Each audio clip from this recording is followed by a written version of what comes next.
Welcome to all of you. My name is Paolo von Schirach, and I am the president of the Global Policy Institute in Washington, D.C., and I'm also privileged to be a professor of political science and international relations at Bay Atlantic University. This event today starts our series on refugees issues. It's a very important topic, and yet, unfortunately, a very sad topic. Uh, we see the official data, the number of refugees and or internally displaced people, and we'll explain a little bit of difference between that and the other, is growing exponentially. Wherever we go around the world, we see crisis and people losing their homes, losing their possessions, losing their businesses, or what have you, because of conflict, internal conflict, foreign aggression, you name it. And wherever we look around the world, from Venezuela to Burma, to and other places that try to hide what's going on, like China and the plight of the Uyghur. But we got a war in Ukraine. We have, unfortunately, conflict in Gaza, Israel, Gaza, Palestinian civilians suffering a great deal, and on and on and on. So we're not going to make just a list today, but we would like to welcome our first guest. Our topic today is Sudan. And we're very, very fortunate to have with us an expert, I guess an unwilling expert, I would say, somebody because of personal circumstances, and she will kindly share her story, which I think is illustrative. Hagir is with us today, and she is obviously from Sudan, and she knows the whole situation, which unfortunately has many facets and a long history, up to the point that now we're talking about millions and millions of people in her native land who are mostly internally displaced, meaning had to move to a different part of the country on account of conflict, but also had to find refuge in different countries. You all have received her information and a bio, which is long and very distinct, but I would like her to perhaps give us highlights. So welcome, Hagir. We're really happy to have you, and tell us a little bit about you, and then we can plunge into this important Thank you. topic. Go ahead. Thank you very much, Paolo and the Global Policy Institute and the Bay Atlantic University for highlighting Sudan. And as you mentioned, this is the worst humanitarian crisis in the world, but yet we don't hear a lot about it. And unfortunately, like you said, participant in the whole regime and torture and being a refugees unwillingly, not by choice, but as many of the people who are currently either internally displaced or seeking refuge in neighboring countries, we were forced to leave our home because of the conflict. And I have my bio, like you said. Mainly, I'm a humanitarian. I am an activist. I was the spokesperson for the Democratic Forefront in Sudan during al-Bashir regime. So during high school and all the way to college, I was one of a few female spokesperson for the Democratic Forefront.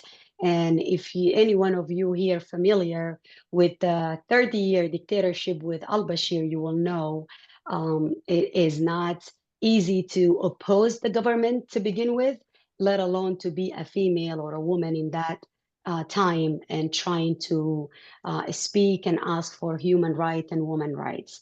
The history of Sudan, to get to my story and the million that are suffering now, we have to dig a little bit, if you allow me to take you back into Sudanese history, in order for us to understand why we got here, to the current war or the humanitarian crisis we see. Sudan history is plagued with civil war, dictatorship, genocide, human rights violation that led to the current displacement.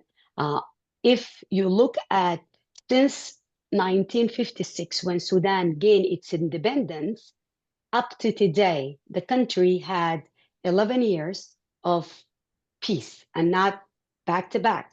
So it's a short period of peace, democratic government led by a coup, a dictatorship on an army coup, and then a few lived, democracy in between.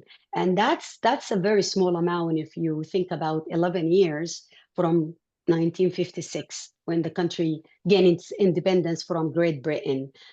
During that time, we had so many several coups, but the one that stayed the longest is al-Bashir regime, which he took over in 1989. When al-Bashir took over, he started to create things that did not happen before, such as the ghost houses, which from the name, ghost housing is a place that the government, would take anyone that opposed them, hide them in that location, torture, detain, um, up to the point of sodomizing men, raping women, and killing them, bury them in undisclosed location.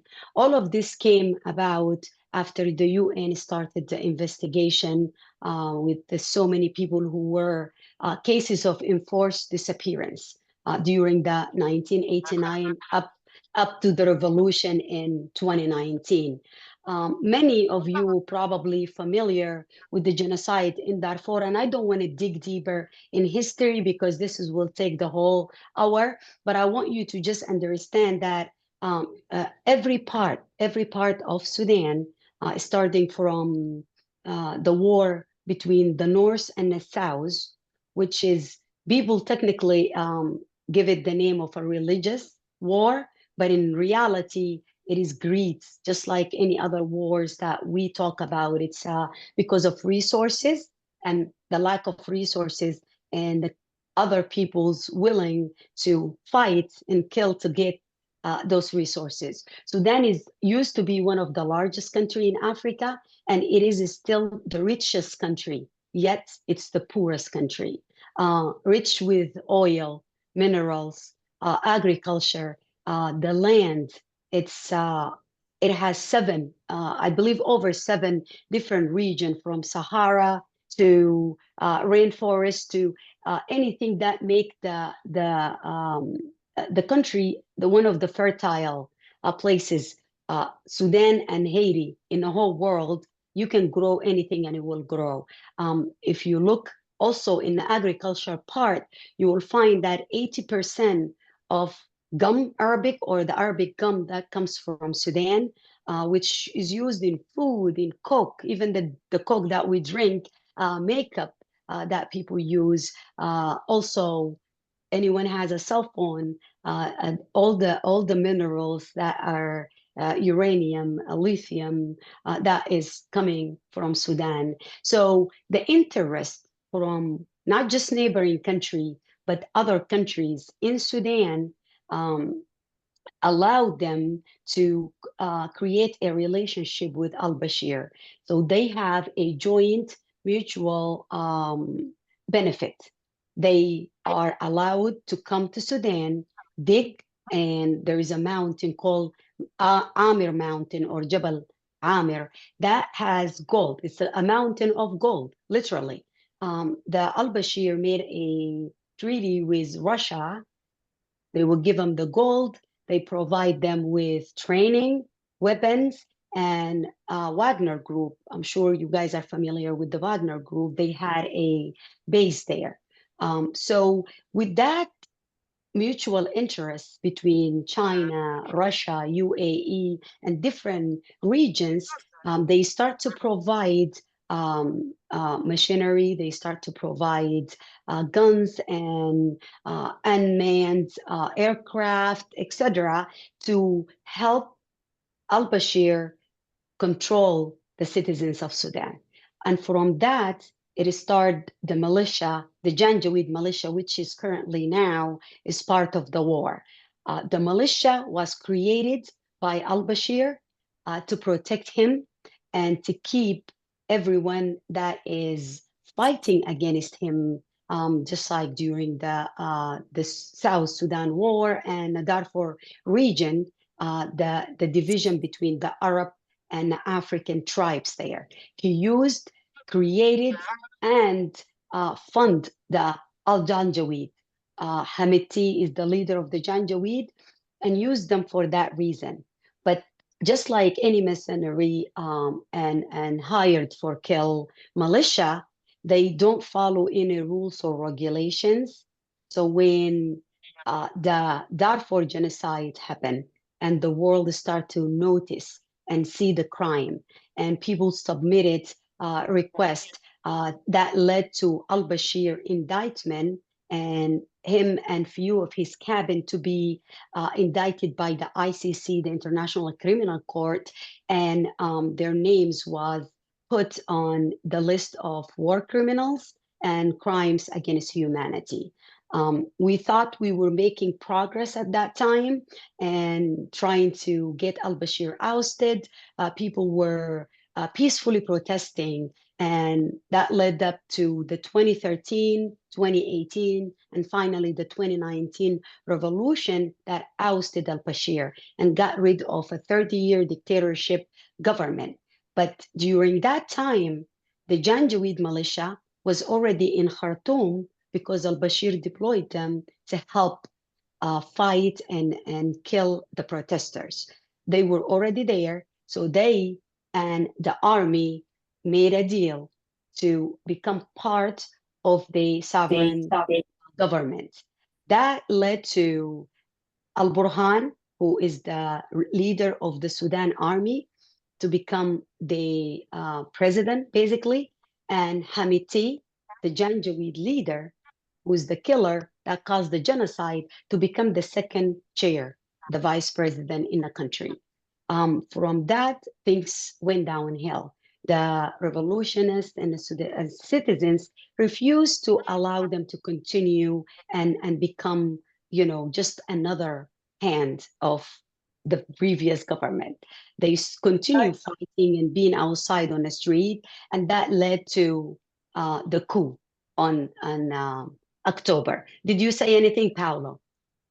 I was going to say, could you elaborate a little bit? I know this is kind of the precursor to everything, but the Darfur conflict, which we Yes. used to hear a lot, and I remember movie stars here in the United States became spokespersons for the Darfur people.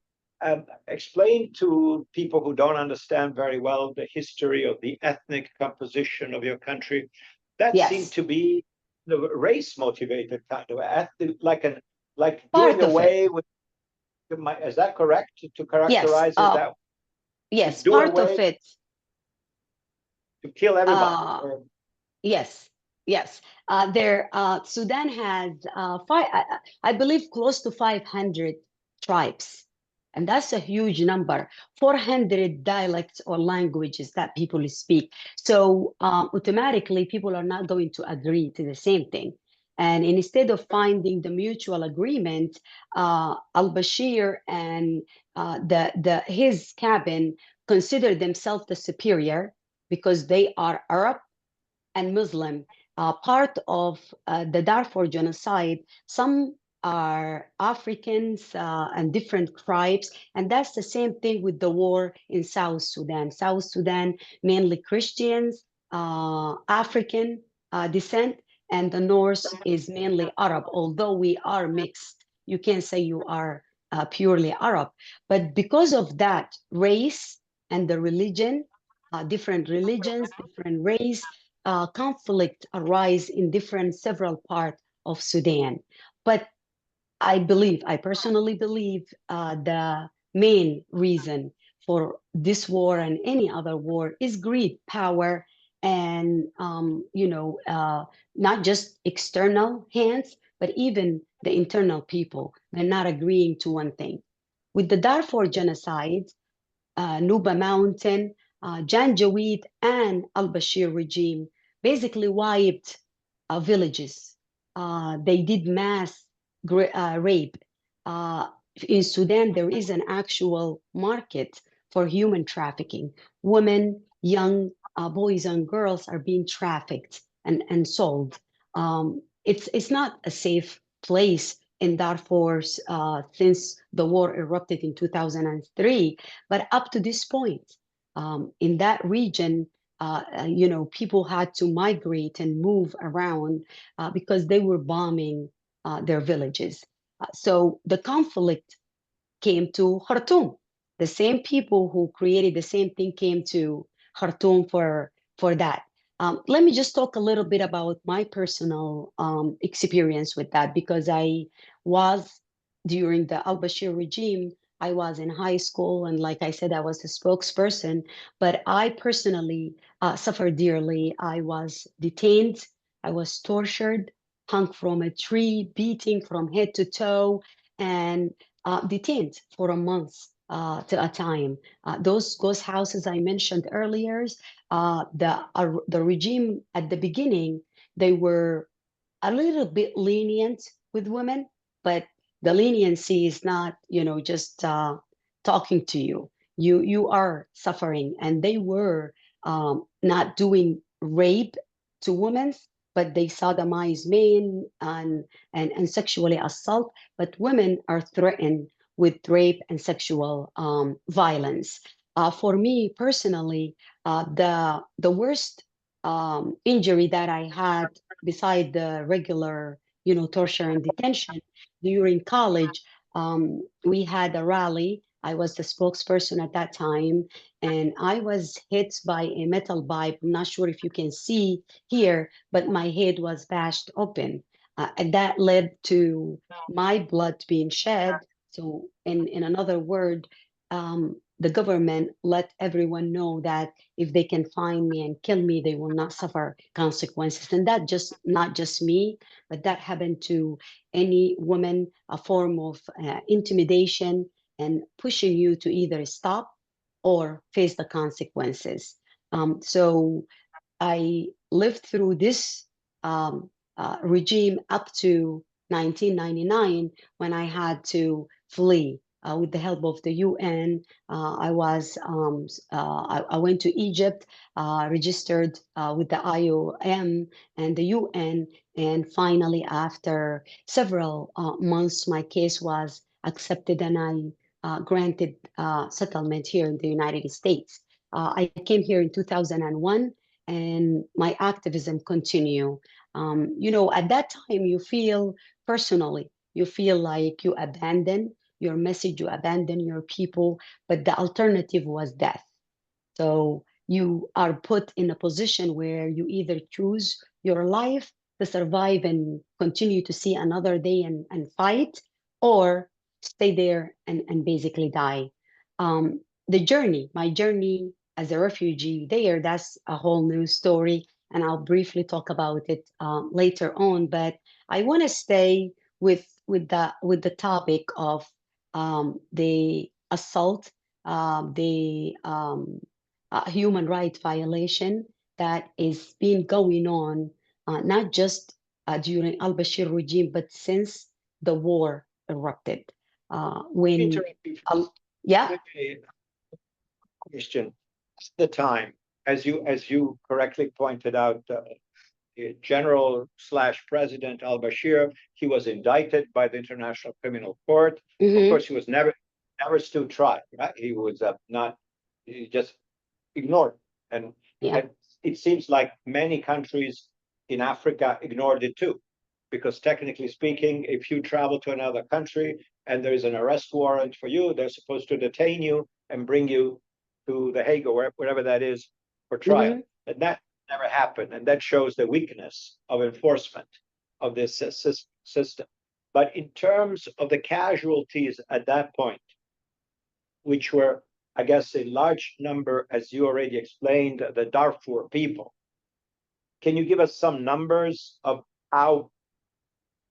I know one person being tortured is too many, but the size of the extent of this refugee and the humanitarian crisis situation at that time.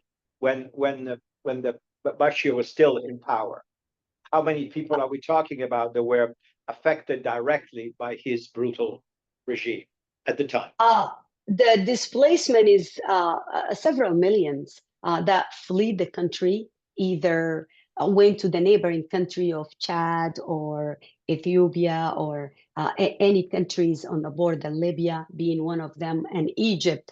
But the internal displaced people also were a greater number. As far as the killing, the numbers are not accurate because we, human rights organization, did not have the chance to accurately know the numbers. But recently, they found several mass graves, even just during this current war and conflict. But prior to that, million of people were displaced, lost. They were considered put in the enforced disappearance list, and many of them either died, shot, killed, execution style in Darfur. Currently, close to 8.6 million people are either internally displaced, which internal displacement is leaving your hometown, your city, state to a different state around you. And being a refugee is leaving the country at all and going to a different country. There are over 2 million. And again, I'm going to say those numbers are not accurate, and they cannot be accurate because of the lack of documentation. There is no internet. People used to document. They are basically isolating the people in Sudan to document, share the atrocity that is happening. But the 8.6, this is according to the UN and several other organizations. Those are internal displaced and refugee around, with women and children, being the highest number. Close to 14 million children currently are not immunized. They're not having immunization, not going to school because of the bombing affected churches, mosques, hospitals, schools. There is nothing basically open. Most of the last number I heard, it was over 95% of the hospitals were out of service. But I believe I don't think any hospital is operating right now. Lack of medication, especially for the people who are chronically ill. So the 45 million people, the population of Sudan, 25 million of them are facing famine, disease, uh, lack of clean water, not being safe. Bombs are everywhere. They're still fighting and killing people, directly going into villages that used to be a safe haven for internal displaced people. The Janjaweed currently moving to those safe area and bombing, killing, displacing more and more. So the numbers are close to 25 million Sudanese people are affected currently. But I believe, if I can say that fairly, the whole country, no way of getting humanitarian aid. No organization is going to risk sending their people to be there, either providing food, medication, shelter. Those are like the main issues that people are facing right now. And with Sorry to interrupt. Give us a sense. So there was a moment of hope, right, when you got rid of the bad guy, of the dictator yes, who'd been there and imposing his iron fist on the country and persecuting non-Arab ethnic groups and whatnot. So for a moment, people said, "Oh, this is new. Now we can breathe again, and now we can perhaps establish an accountable, democratic, representative government." But that didn't last very long. Can you give us a sense how we transition from the one dictator who had been, the strong man for such a long time, then to a hope for civilian rule, and then how it all precipitated to the current fight between these two big military commanders. There seem to be, and then you can tell us more about who is helping them to sustain this conflict at the expense of the people. Give us a sense of that time, particularly the hope that was, created by the end of that brutal dictatorship, and what people thought that might be next for Yeah. them. Everyone in Sudan was really hopeful, including the people outside of Sudan, including myself. We saw what the revolutionists and the young people did that we couldn't do. And we felt like finally Sudan is going to be stable. They will be able to utilize their resources. They will be able to utilize the knowledge and everything that the country can provide. But in order for you to understand why we are here today, just know that Al Burhan was with Al Bashir regime, the current general. Hamiti, which is the Janjaweed, was created by the Al Bashir. So basically, you change, you just flip the mattress. There is no change. The same people who were dictator for 30 years, Al Bashir was the leader, but his hand, his military, his militia, the one that were carrying his orders, his violence, and all those atrocity are the same people who jump to retain the power when the revolution succeeded. So we ousted al Bashir just to replace him by his hands, the people who actually were the iron fist causing all this atrocity. So I think that's clear. I got it. Thank you for clarifying this. There was a time, I believe, in which these military leaders say, okay, we're doing this just for law and order for a time, but we will transition, right, to Yes. civilian rule. And then nothing happened. And in fact, they started fighting each other. This is what's going on still right now. So the moment of saying transition, and people, what I remember seeing in the Western media, what I read here in America, in Washington, was okay, well, it looks like they're negotiation. There are counterparts negotiating with the military on terms to restore full civilian rule. That Yes. lasted what? Nothing. I mean, that was a moment of illusion, of prayer, but nothing. Yes. The whole thing was swept away, and the two generals started fighting each other. Is that correct? Yeah, correct. When they came and said, okay, we are the power, we are the army, we are not going to lead or become part of the government, the civilian government that everyone was hoping for. They said, we are going to just pave the road. It will be a transitional government. We will be there to support, guide, protect until you guys decide who's going to be the president and bring your cabin, which the civilian brought Dr. Hamdok, who became the first prime minister after the revolution, and he created his whole cabin of people who are going to help. He even brought people from Sudanese people from different parts of the world with their knowledge, with their ability to establish, and that new civilian government leading up to a election for a democracy for the people to vote. But before that happened, when the time come to hand the power from the military council to Hamdok, what they did is they detained Hamdok in his house, basically arrested him, and create the coup. That's how it started. They did a coup. They told everyone that they're taking over. There won't be any election. There won't be transition of power.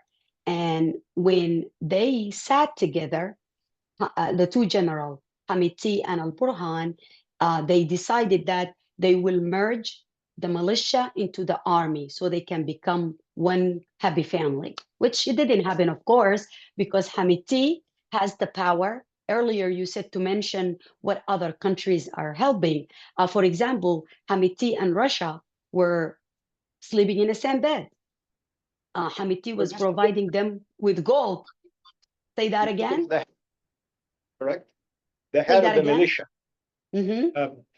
Now by the head of the militia as opposed to the regular army, so that Yes, everybody understands.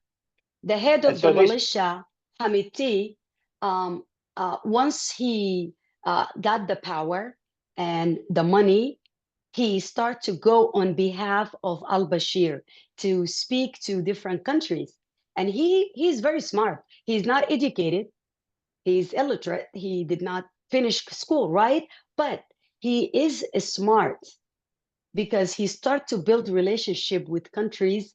And when the time came, he became the face that Russia knew, China knew, United Arab Emirates, Tunisia, several other countries created a relationship. And he started providing them with the Sudan's gold, offering them areas to deploy their military.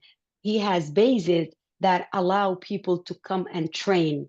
He also created a relationship with the EU, the European Union, were suffering from the refugee crisis, where people crossing the border, crossing the Mediterranean Sea to go to Europe and seek refugee there. They had a deal, and everyone can look that up, but they were paying Hamiti to stop the refugee and the migration of people to Europe by any means necessary. And by any means necessary for a killer means do anything you want, which led to killing everyone trying to cross the border. They found mass graves, like I said earlier, to collaborate the UN report with this relationship. He created that relationship with Europe, so he secured.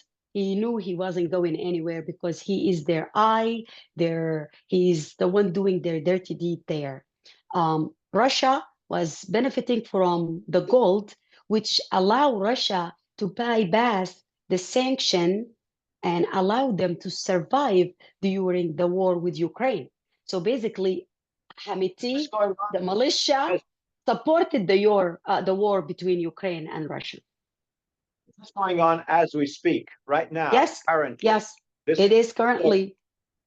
ship between Yes. the militia and the Russians, so that they can get gold in exchange for, I suppose, weapons and training. Weapons and training. He was receiving training. Russia was promised a naval base in Port Sudan. And if you're familiar with the Red Sea and Port Sudan, it has close to over 10% of the world import and export.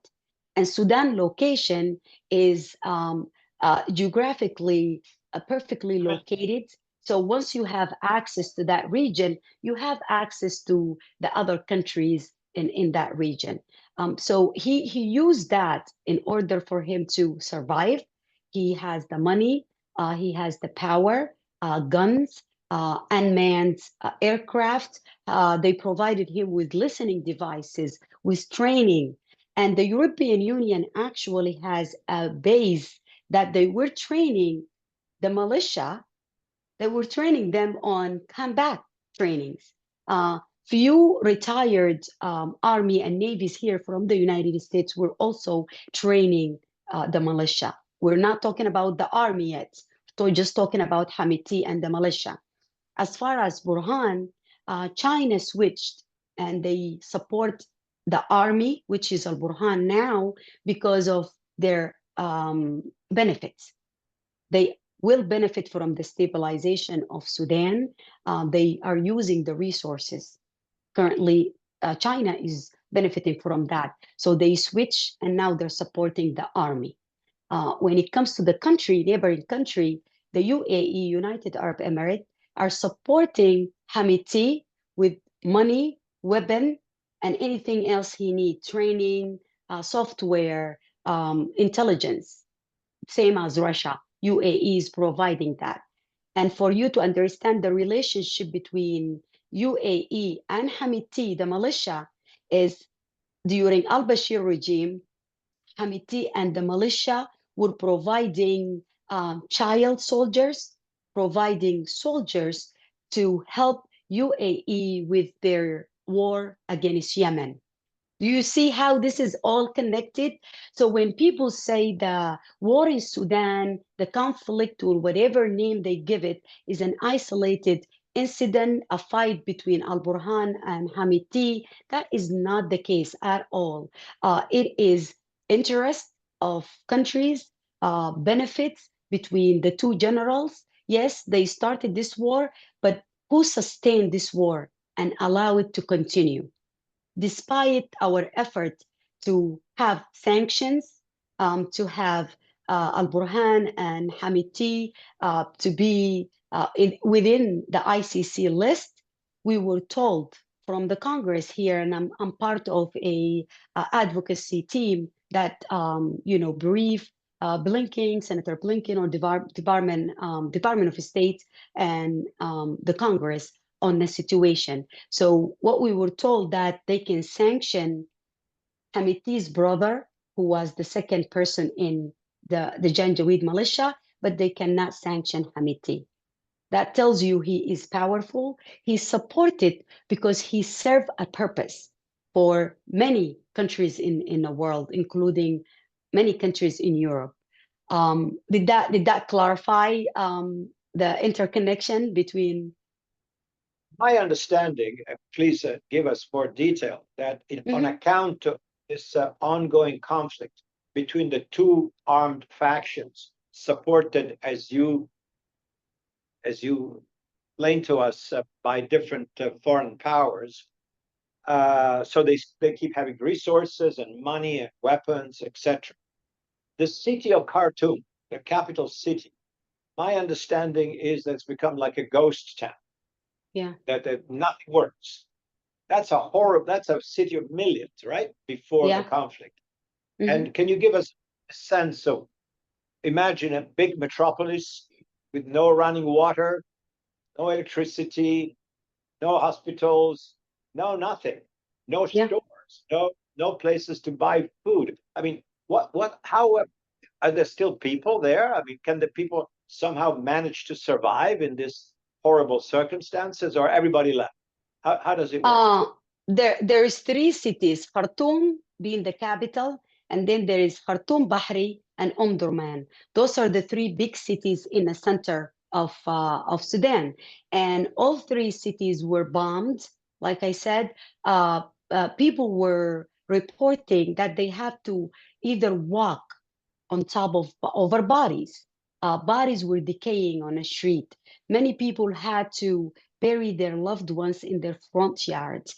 Many people had to witness their young daughters, their wives being sexually assaulted and raped in front of them by the Janjaweed militia, and their houses taken away. Some were there as slaves.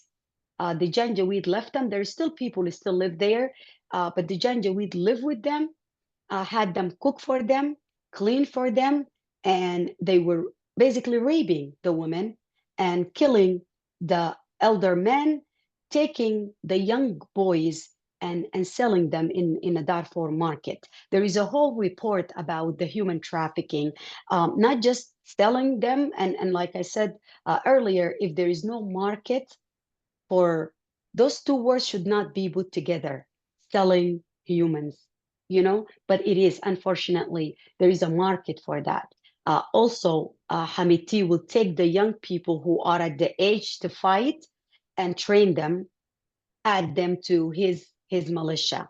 On the other hand, the army also took some of those people who lived in Khartoum and the area and trained them to fight, because it doesn't matter if they kill each other. You're killing citizens, but you're not killing me or killing my people. That's what they have in their mind.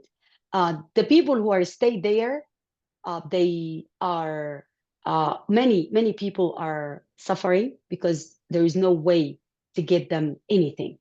The area is surrounded, so if you left, you will either see Janjaweed, who are going to shoot you because they might assume you are with the army, And if you go to the army area, they will shoot you thinking that you survived. That means you are working with the Janjaweed. So they start to even associate the citizens with each other. You have to choose a side.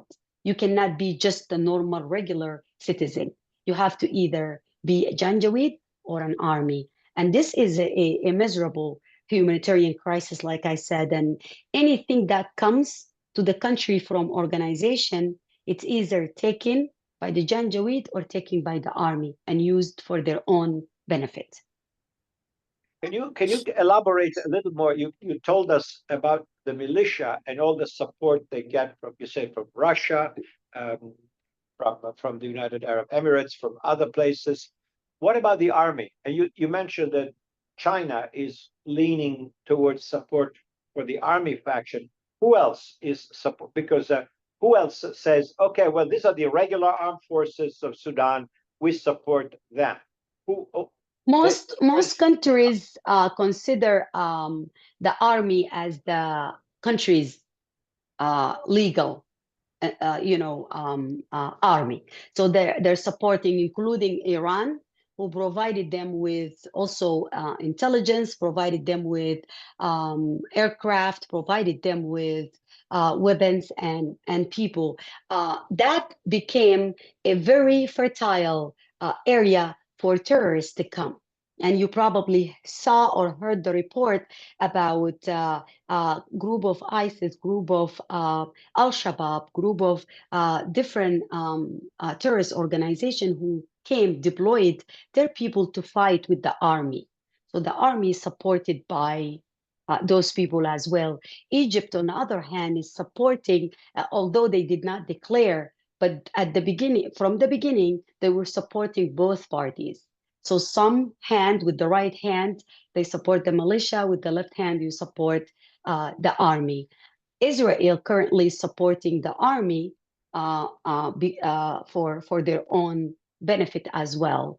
A few other countries like Tunisia, for example, was supporting the army and the militia, whoever hand them that gold. So it becomes a game of who I can benefit from, who do I want to see in power. But most of the countries know that if the militia and Hamiti succeed, those are not organized, army or considered someone you can negotiate with. Most of them are uh, killers from different parts of Africa, not just Sudan. They're people from all around, and they don't follow any rules or regulation. Most of them are young. They were taken from their families. They don't know anything but to fight and kill. So no education. If Hamiti will to take over, no one will be able to reason with them. So it will become and continue to become an area of conflict. So for the benefit of many countries in the region, they start supporting the army. Does that make sense? Sure. But now, so give us a sense of what's the conditions today are of this ongoing bloody conflict between these two factions. It seems like nobody's really winning, right? Yeah. They're kind of almost equivalent in terms of military power, but they keep fighting each other and nobody's giving up. Nobody says, okay, I'm done. I'm sorry. I'm finished. I give up. No, both of them want to win. And this Mm-hmm. thing goes on and on and on. And in the meantime, civilians caught in the middle suffer. And is there anything that you think the international community Mm-hmm. can reasonably do? Nobody wants to go in the middle of a conflict, right? The United Yes. Nations does not send the blue helmets to do war. They can do peacekeeping, but then that means there's some kind of an understanding between the parties to deploy UN troops. So, what do you see that is even remotely hopeful for the people of Sudan that the international community, broadly speaking, major power, the United States, is there anything that can be done, reasonably speaking, to stop this? Or this is just going to go on and on and on indefinitely to the disgrace of the world and the suffering of so many millions of people. What is your reading right now from where you are as to what can be done to help Sudan in a meaningful way, not just Yeah, a prayer? hope, not just hope, right? That's right. Yeah. Meaningful way. Yeah, I we have a whole list of things that not just the human rights organization, but countries also, because this war will continue if we don't do anything. Like you said, no one is willing to sit down, despite that the Jeddah agreement. They were sitting recently in Egypt. They had so many chances to sit down and peacefully end this war, but no one wanted to lose. It is all about power. So, personally, I don't think this war will end because of one of the two will decide to say, okay, enough is enough. They will continue as long as they have weapon, as long as there are countries standing behind them, supporting them, as long as they have the mean and the power, they will continue fighting. What can we do as a community, as world, as organization? Is first of all, here in the United States, one of our asks is to apply pressure on those countries who are supporting to either stop providing weapon, stop providing support, stop encouraging one of the two parties to continue. That's something the UN, any organization that deal with human rights, and here the US can push and apply pressure to stop that first. Second, we asked for sanction, and I know sanctions, they can help as much as we know where the money at, and we do know where the money at. Hamiti and Al Burhan, they have in Malaysia, they have here in the United States, UAE. So you drain their money, you take away that power from them. That's the only way for them to stop. When they don't have weapon, when they don't have money, they won't be able to pay, because Hamiti, his army, his people, his militia are paid killer. So if he doesn't have anything to offer, then they're not going to do anything with him. That's first. Second, this is one of the worst humanitarian crises in the world, yet we don't hear about it. And thank you again, you and the college for shedding light on this. We don't see a lot of people talking. We need to raise more awareness. We need to apply more pressure, because when those kind of crimes go unnoticed, they will continue. We need to call out the countries, the leaders who are supporting this, right?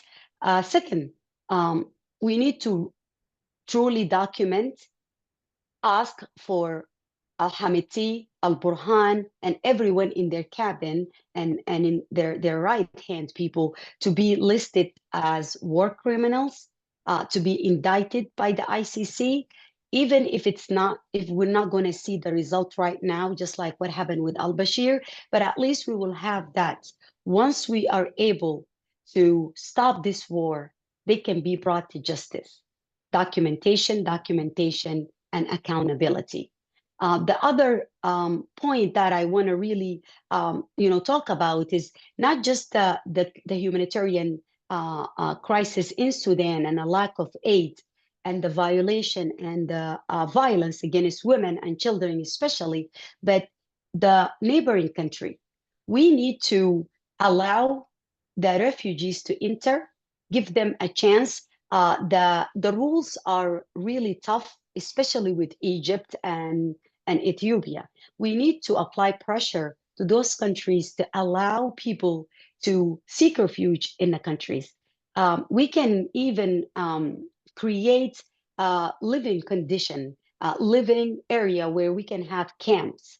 Currently in Ethiopia, the refugees in the camp, they are facing death, hunger, diseases, violence. Gangs from that area are assaulting, hurting, and killing refugees. So imagine you leave your country, you are already terrorized, you don't know where to go, you found a refuge, you found a camp, and then the people from that country are continuing abusing you.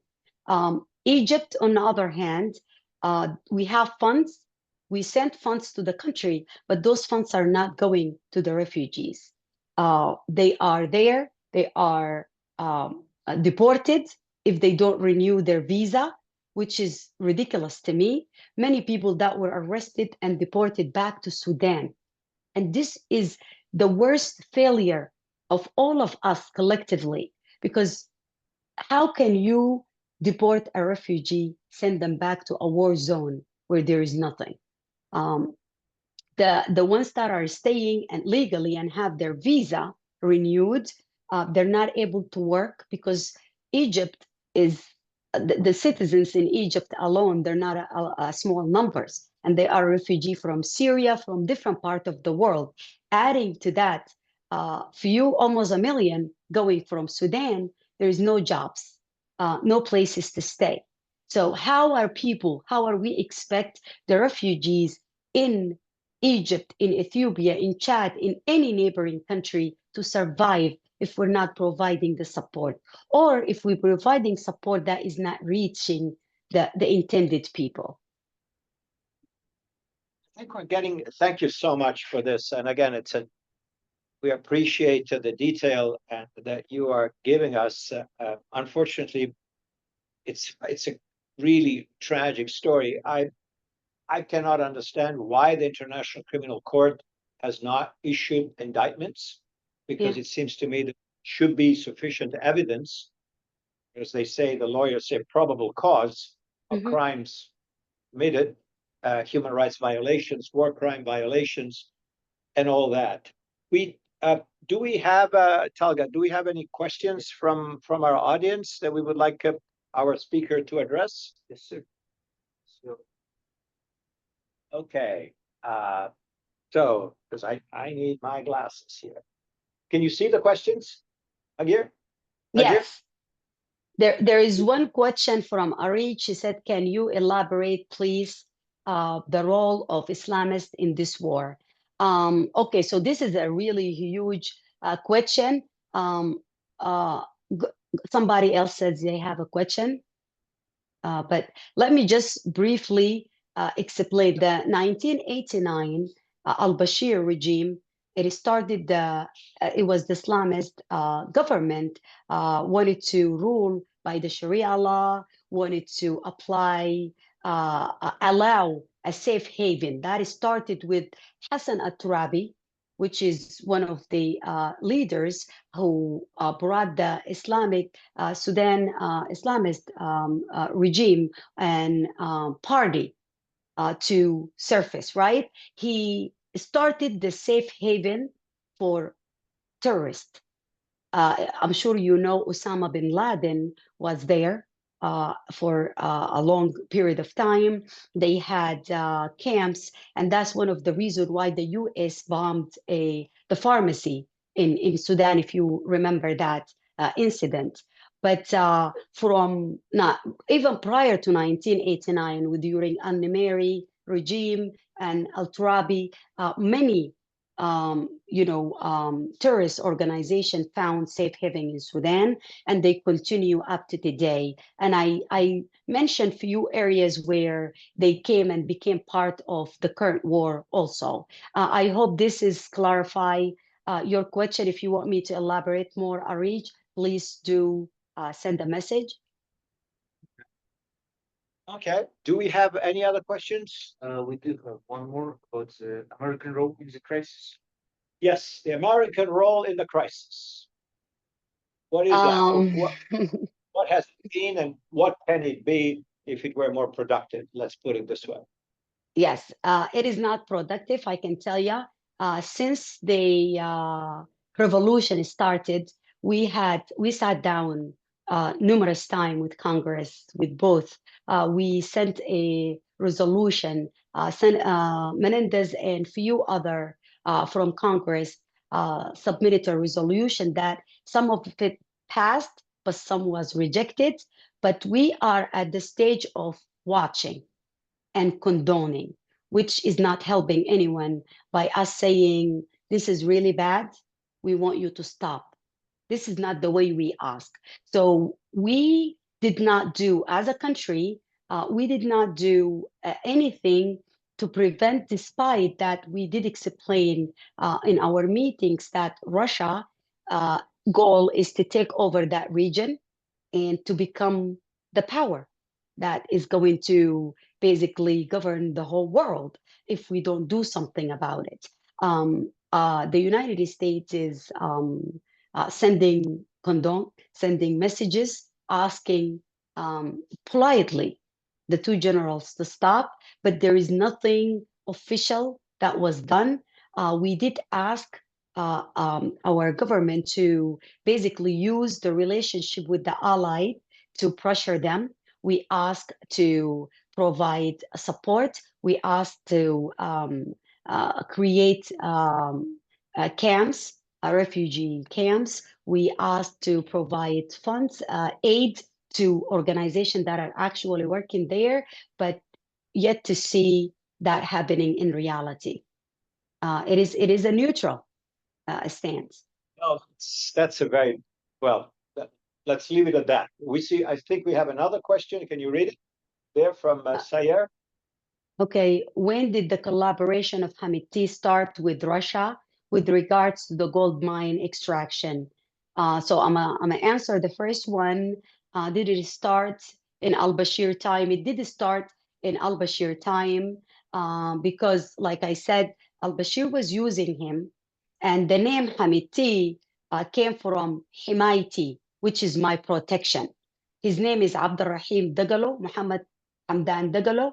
Abdurrahim Dagalo is his brother, but the name Hamiti became because al-Bashir used him as his protection.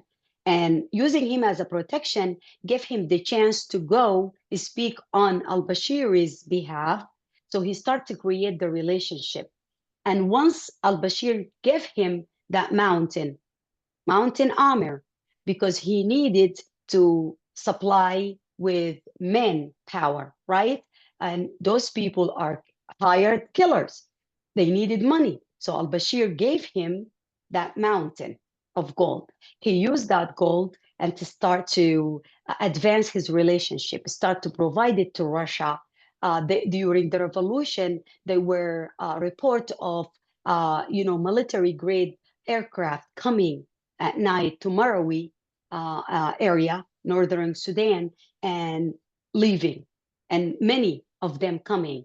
People woke up the next day and found a huge part of the mountain, the gold mountain, gone. So basically, they use the aircraft and the military aircraft to remove gold, send it. That helped them to bypass the sanction with the Ukraine war and to allow them to bypass the sanction, the economical sanction, because they have the money. So that's the Sair's question. And then the second part of his question, why did Wagner enter the transaction of gold mine extraction with Hamiti? So the deal was to bring Wagner Group to help with the extraction of gold, to create the naval base in Port Sudan, like I said earlier, and also to train, provide weapon. So that the exchange was weapon with gold, with training. So they provide them with the weapon, with the training, military training, and they provide Russia with gold. I hope that answer your question, Sayer. Well, I hope so too. I think we're getting to the end of the time allocated for us. And if I could just, I don't know, we're all, I guess we're all speechless here because we are seeing an enormous human tragedy unfolding, the world just watching and doing basically nothing. Actually, some Exactly supporting the conflict, as you explained to us, with many economic interests and strategic interests and what have you. And so it seems like both sides seem to have the resources to keep fighting for the time being, at least. As you said, until those resources will be available, they will not stop. And it seems tragic and quite culpable that the international community is unable to do anything at all to stop that kind of flow of money and weapons and whatnot, and also to hold anybody reasonably accountable for their actions. People are not, it looks like, okay, well, this is what happens. It's another conflict in Africa. These things happen. That, let it be, because nothing we can do about it. And in the meantime, millions and millions of people dead, others are suffering, and living conditions are abhorrent, even for the living. So, it's not that we are adding anything here, but we appreciate your kind effort to educate us, to let us know about this unfolding tragedy that has been now going on for so many years. We wish that more obviously could be done, but raising awareness is one step. And we very much appreciate your being with us today and explaining to us this horrible tragedy. So with that, I think we can stand adjourned. Thank you very, very much for being with us today. We really appreciate it. Thank you. Thank you. No, thank you for having me and shedding light on this humanitarian crisis. Thank you. And we have one more question. Just the last Oh, there's question. one more question? Just the last question. Yeah. Sorry, well then let's not And that's allow the question go unanswered. Okay? so it's from Array. Yes. So there's a news about the Russian military base in the Red Sea. Facilitated You see that? Yes. You can. Do you see the Yes. last question? Yes. Yeah. After the news about Russia military base in the Red Sea facilitated by Al-Burhan, who do you think Russia will support, Hamiti or Al-Burhan? They fluctuated. I forgot to mention that in a short period, for a short period, Russia took Al-Burhan's side because he promised them the naval base to be done like now during the war. So they were supporting him, provided him with weapon. Then they switched back to Hamiti. They still standing behind Hamiti, but like if you heard everything I said earlier, at the end of the day, they will flip-flop based on what will benefit them the most. If the stability is what they're looking for, they are going to support Al-Burhan and they're going to end the militia. If they are looking to gain gold and benefit and keep the country divided and in conflict, they will continue supporting Hamiti. But both generals are equally criminals and responsible for this war. In my eyes, they're both to blame, and taking one side, it doesn't mean that you are choosing the right or the wrong, because they're both wrong. So whether you choose Hamiti or Al-Burhan, they're together. So they're going to come back again and rejoin and create another war. So I think that Russia is going to flip-flop until they get what they want. Thank you for this additional detail. Very important. Once again, we appreciate your educating us, teaching us a little bit about what's going on in your country. Of course, we wish you personally the best, and for you have a top job to be a spokesperson for this diaspora, for the internally displaced people, for the refugees. I wish you success in your endeavors here in the United States and beyond. We wish the best to the Sudanese people, realizing that their plight is really, really immense. And hopefully, by talking more about this, we create a little bit more awareness, and people will be more cognizant that something must be done to stop these atrocities. But thank you so much again for being with us, and we'll continue this conversation. Thank you for being with us today. Thank you. So we stand adjourned.